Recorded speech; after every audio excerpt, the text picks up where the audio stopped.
Bonne veille d'équinoxe d'hiver 2023. On est en train de préparer la cérémonie de demain. Calumet de paix, un feu, des chants. On n'est pas encore rendu à faire les sweat lodges parce qu'il y a trop de neige, puis on n'est pas équipé pour le moment pour faire des sweat lodges, une partie à l'extérieur pour le feu, puis une partie à l'intérieur, mais on y travaille. Aujourd'hui, ça va être bref. Ça va être sur la reconnaissance puis la fierté de l'héritage des Premières Nations au sein de la culture canadienne-française. La célébration par le fait même de la culture canadienne-française d'ascendance autochtone du Québec.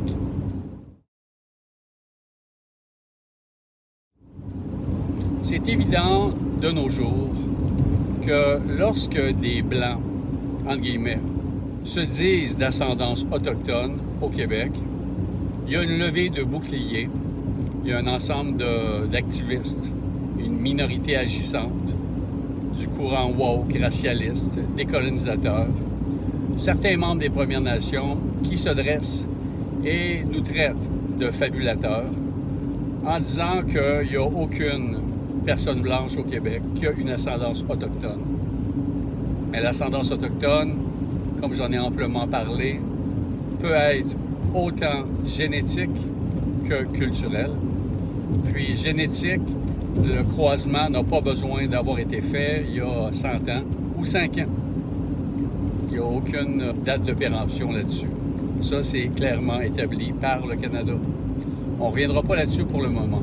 Ce que je tiens à mentionner, c'est qu'il y a une fierté pour un grand nombre de Québécois à découvrir, puis à exprimer leur ascendance autochtone. Il y a une fierté qui s'est développée depuis le début de la colonisation. Puis de nos jours, il y a quand même une minorité de personnes qui continuent à avoir une culture d'ascendance autochtone, qui s'est effectivement acculturée avec le temps, qui s'est développée, qui s'est modifiée. Mais au même titre que les Premières Nations, leur culture n'est plus la culture d'origine. C'est une culture qui a évolué avec le temps. Bien, la culture d'ascendance autochtone au Québec a aussi évolué. Puis, de pouvoir aller sur la place publique puis de parler de notre ascendance autochtone sans se faire dénigrer, c'est quelque chose d'essentiel. Puis on se demandait pourquoi il y avait une levée de boucliers, puis il y avait des propos tellement haineux à notre égard. Il y a plusieurs raisons. La première étant que bon nombre de Québécois d'ascendance autochtone et québécoises se nomment des métis. Puis, bon, légalement, ce nom-là, ce nom de métis, est réservé à des personnes qui ont fait le processus d'être reconnues par la Cour, puis par le gouvernement du Canada, puis au Québec, pour l'instant, il n'y en a aucun. Mais c'est pas la seule raison pour laquelle, quand tu dis que tu es d'ascendance autochtone au Québec, qu'il y a une telle levée de bouclier, puis des propos tellement disgracieux, tellement pas inclusifs. Parce qu'il y a chez les Premières Nations un métissage qui s'est effectué aussi. Puis un métissage culturel et ethnique. Mais forcément, même pour les Premières Nations qui se disent, entre guillemets, des purs, même pour ces personnes-là, supposément, entre guillemets, pures, selon leurs croyances, il y a quand même un métissage culturel très important. Puis, pour ces gens-là, pour les gens des communautés des Premières Nations, le problème des Premières Nations, le problème fondamental vient des Blancs. Sans même faire de distinction entre la période coloniale française et ensuite ce qui a suivi la période coloniale anglaise. Puis on sait très bien, quand on regarde l'histoire, que la violence, la ségrégation, les comportements destructeurs ont été mis en place par les Britanniques puis les Néo-Britanniques. Donc, de nos jours, les Premières Nations ne veulent pas reconnaître le métissage blanc, entre guillemets, parce que ça irait contre leurs revendications présentes, puis leur position qui dit que tout le problème vient des Blancs. Donc, ils ont de la difficulté à accepter que des Blancs aillent sur la place publique puis disent qu'ils ont une ascendance autochtone. Parce que quelque part, c'est contradictoire dans les termes pour eux.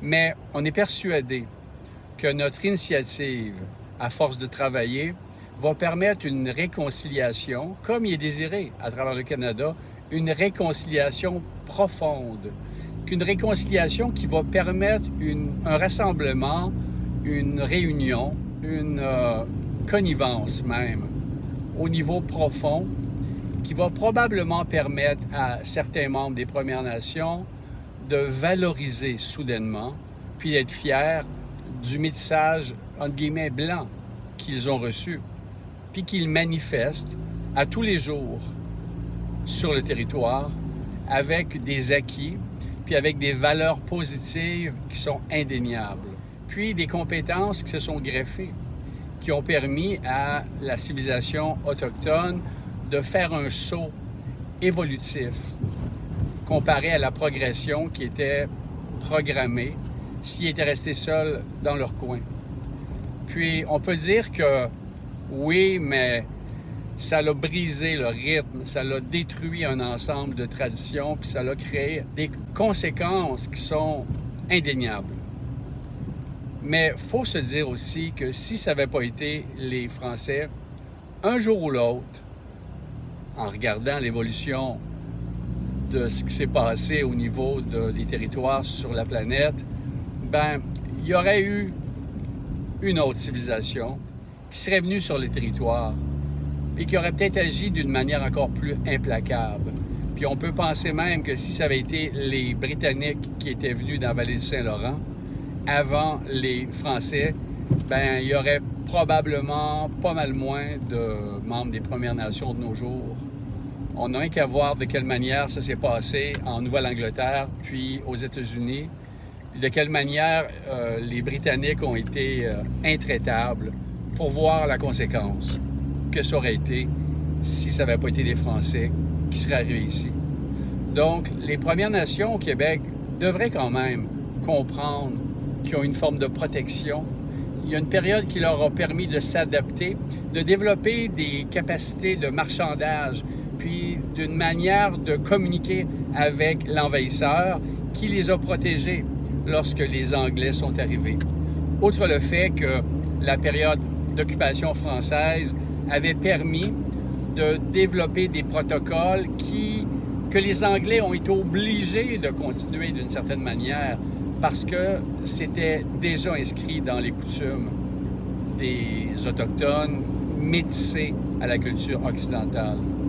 Donc, quand on va sur la place publique pour reconnaître l'apport positif pour nous, Canadiens-Français, de la culture autochtone, c'est pas un geste d'appropriation culturelle, c'est un geste de reconnaissance, c'est un geste de réappropriation d'une culture et d'usage, c'est une réactivation d'un rapport au monde, d'un rapport dans une logique naturelle, un contact direct avec notre environnement. Puis en ce sens, les membres de la culture canadienne-française d'ascendance autochtone du Québec, dès l'instant où ils vont pouvoir aller sur la place publique, puis exprimer, sans être rabattus, leur culture, ils vont pouvoir former des liens constructifs.